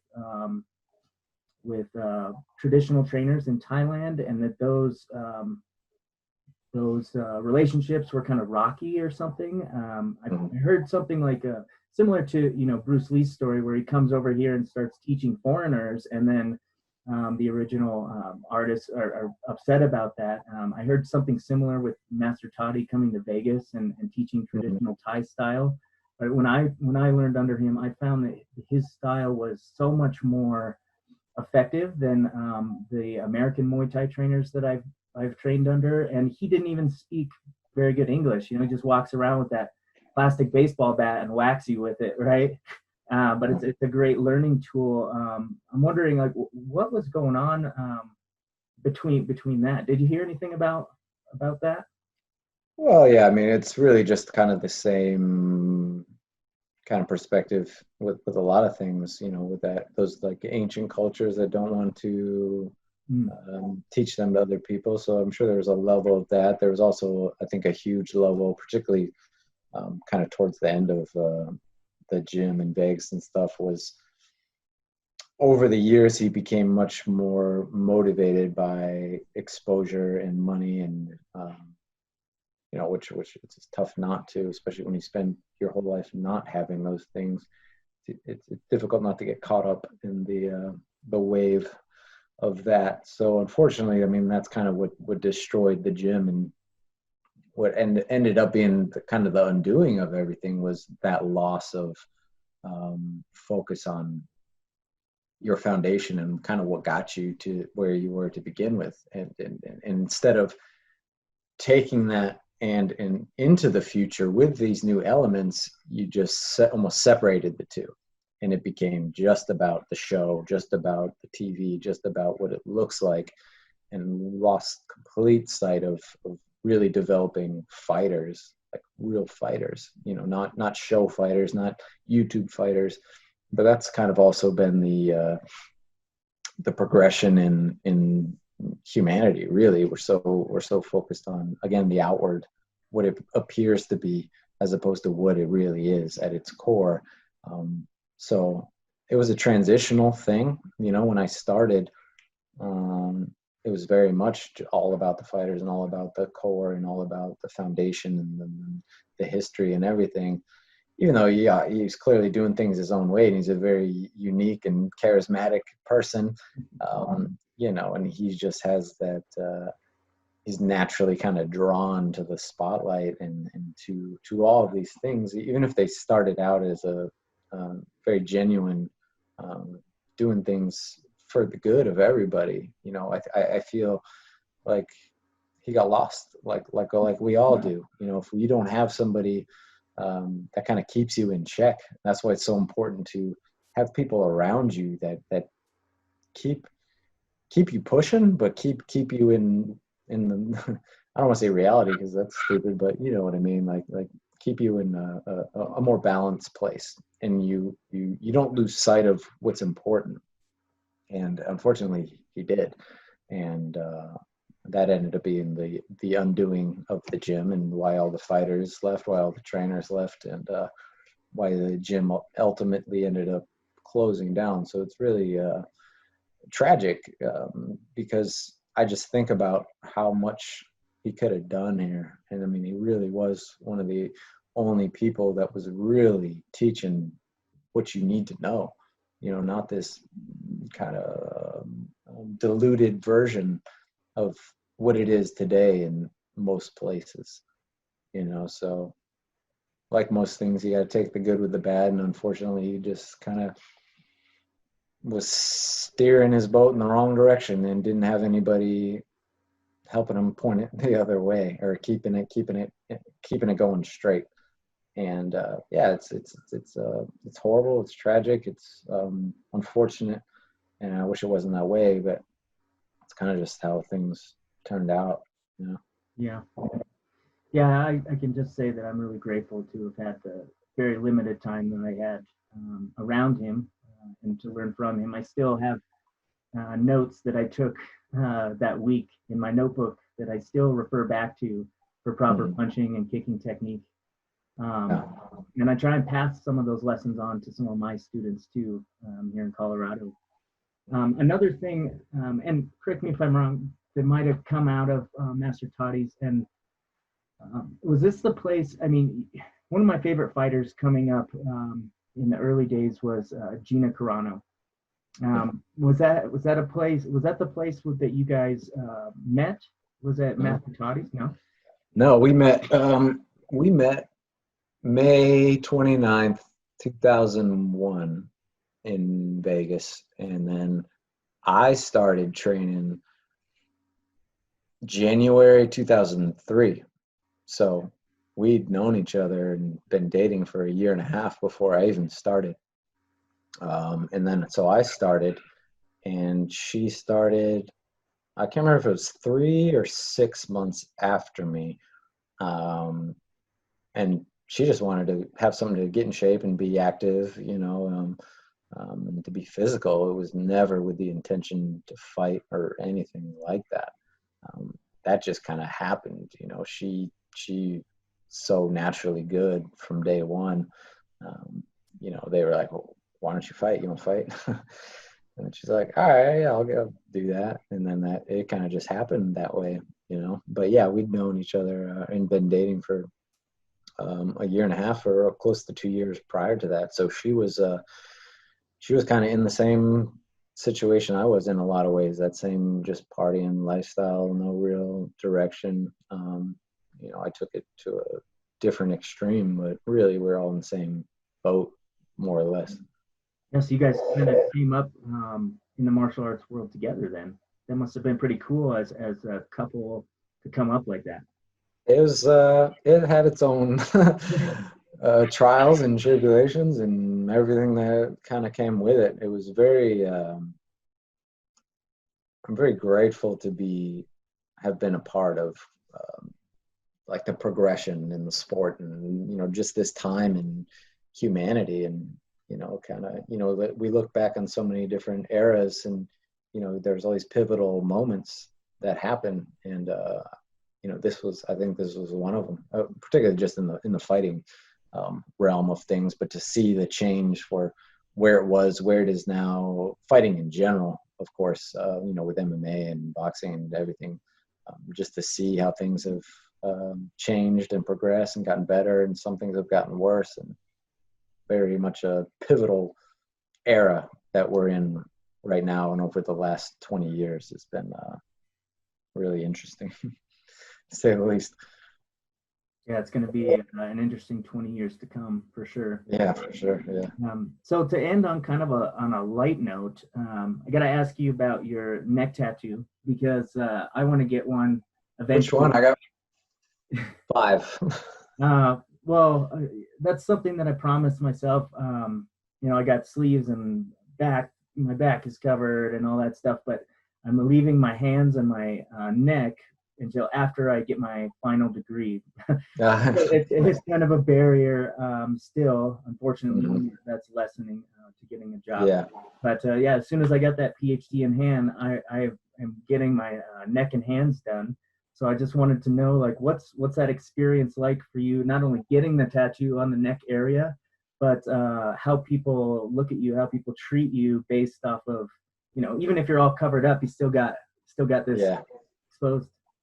Yeah, well, I think fortunately I've been used to people viewing me a certain way since I was barely a teenager, so this wasn't really that different. I've always, the way I dressed and looked and did my hair and my demeanor and everything, it wasn't that much different. I don't think people view me any different than they did before. So there's more to it, of course, but I've got a lifetime of experience in that. So I don't think I recognized it like a lot of people would. I've kind of always been this way to a degree, and I've always had to kind of deal with that, people's perspectives and, ignorances and things like that. I understand that, but I think I have a good perspective, because I understand people's kind of ignorance. They don't know what they don't know, so they can only go off of what they've been shown or been told. And I try to take it as a maybe like a responsibility to change people's outlook on things, or at least give them a little bit of a different, well, maybe I wasn't right all about everything, you know, so I take a lot of that as a responsibility. Yeah, I like to lean into that a little bit too. And it's almost like a filter for some people, right? You leave your tattoos out when you go about town, and if people are still willing to come up to you and talk to you and approach you even through that, then you know they may be worthwhile to talk to. So it's sort of like a filter that way. And I like to lean into that a little bit and you know show people that I can look a certain way, or I can engage in freedom over my own body, but I can still be extremely intelligent, or I can still you know, do all these things that they might not think. Yeah, changing people's perspectives is, I just think, is a important calling in my life, you know, and I feel an extreme sense of responsibility in that, particularly as I've aged and understood it more, that it'd be very easy to just sit in this, I'm viewed this way, so I'm going to be this way mentality, you know, like I'm viewed like a criminal and piece of shit or whatever, and I'll just be that way. And I think I did that for a long time. I was like, all right, well, if that's how you're going to view me, it's almost like when you are constantly accused of wrongdoing, you're like, well, now I'm just going to do bad shit because I'm getting the end result of that anyway. So I think a lot of that was, that's how I felt for a very long time. And then again, it kind of goes down to that whole thing, but you still have a choice. You still have a choice, and there is a sense of responsibility, and you can change people's perspectives, or you can just fall right in line with what they believe already, you know, and help the stereotypes solidify even further by being exactly what you're supposed to be. Yeah. What did it feel like on the neck? Shit. Yeah. It was horrible. It was horrible. The one that's right on my throat was the worst because I had to hang upside down. So I was laying on the table, but I had to hang my head off. So all the blood was rushing to my head. That alone was the worst thing ever, because your brain's like, all this pressure's in there already, and you can't breathe, and they're pressing on your throat, and you're in pain. And yeah, it was awful. It was pretty awful. But I think several years ago, I began viewing tattoos, again, like a lot of things, like you have an opportunity right now, you can use this and just sit in your pain and agony and like, oh, this is terrible. Or you can learn how to relax and almost use this as a lesson in strength and in controlling your mind and your feelings. And actually, when I was getting my dogs done on my ribs, which is actually worse than my throat, different, and took a lot longer too. But that one was severe agony from the first touch. And you know, I was like, all right, well, I know this is going to take like 6 hours, so I can either sit here and just be like, oh my god, the whole time. Either way, I'm going to be in pain, or I can use this as an opportunity to gain mental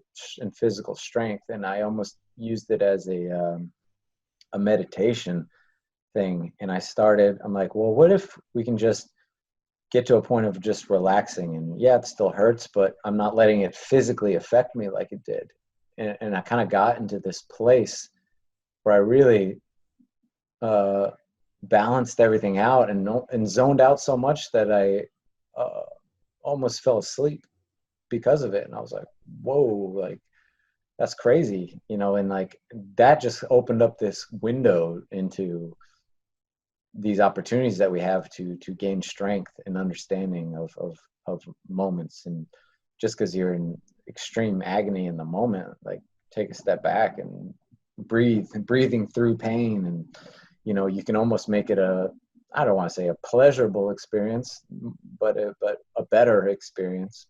And just having a different mentality and approach to it completely changed everything on my perspective of pain and tattoos and things. And yeah, it was pretty significant experience I had. Yeah, it's interesting how pain, being an altered state too, but tattoo is like a chosen, it's like an elective pain, but how that in itself can be like this meditation and this place for growth. I'm thinking about some of the tattoos that I've gotten, some of the worst places, and almost all the time, if I relax, it hurts less, right? And if I tense my muscles, it hurts way more. And I've even taken that and tried to integrate that into my life too, in all aspects, where if something is painful and something bad is happening, if I just relax into the situation, it's going to happen anyway. But it hurts a lot less than if I'm just like gritting my teeth and fighting against whatever the reality is. Yeah. Nice. Yeah, it's like breathing through it. It's the acceptance of it. It's that balance of, it's not that you don't notice that you're in pain. It's just not dwelling on the fact that you're in pain. It's going back to that whole thing, when terrible things happen, it doesn't mean ignore what happened. It doesn't mean be ignorant and blind and not care, but that you have control and you can accept things for what they are. Like, I'm in pain right now, but I don't need to force it to cause me to make it worse, and to like be so focused on the agony that I'm in that you've lost this opportunity that you have for development and for growth. And in a difficult situation, it's hard not to focus on what's hurting right now and what's unfair right now. But if you can really relax, breathe a little bit, take a step back, you have a much better perspective of what you're going through in the moment, and you can maybe not make it better, but not make it worse. Yeah, for sure. We can always make things worse, right? We're really good at that. Yeah. Well, you've said so many amazing things today, and I'm positive that what you've said today is going to send out ripples to listeners, for many years to come. People are going to come back and hear these things and hear just that little piece that they needed to get through whatever struggle they're going on. So I wanted to thank you for coming. My pleasure, man. And sharing this with everybody, and myself too. You've been one of my sort of idols that I've looked up to in the fight world, and it was an honor and a pleasure to really connect with you today. I appreciate it, man. Thank you. Yeah. If there was anything, a short little quippet that you might want to shoot out to the listeners, like I said, you've said so much today, but if there's one thing that you want to get out to humanity, because that's really what this podcast is about. It's about bringing multiple streams of consciousness together on one platform, because we can't figure these things out on our own, but with all the pieces, with all the information, we might have a clearer picture of what to move forward towards. So what could be like that piece of the puzzle that you want to contribute, and what would you want to tell humanity? I'd say one, that if we can start looking internal more, we'll all be better off for it, and to keep steering your boat in the right direction. It's we're either pointing it to the left or to the right, and it almost seems insignificant, but each moment that we have, every breath that we take, we're either putting a plus or a minus in the column. And even though they don't seem important, everything from just waking up in the morning and taking a shower, brushing your teeth, you find these patterns that steer you in the right direction. And the more you can look internally, the more self-aware you can be, the more you can take control of the things that you do have control over, and not hand so much over to just the way that it is, and that we all have good and bad that we all got to deal with. There's nobody that's exempt from difficulties, and the more we can understand that individually and as a culture, I think the more we can together move towards a better future. Nice. I like that. Thanks again, Kevin. I really appreciate you being here. It's my pleasure, man. Thank you. All right.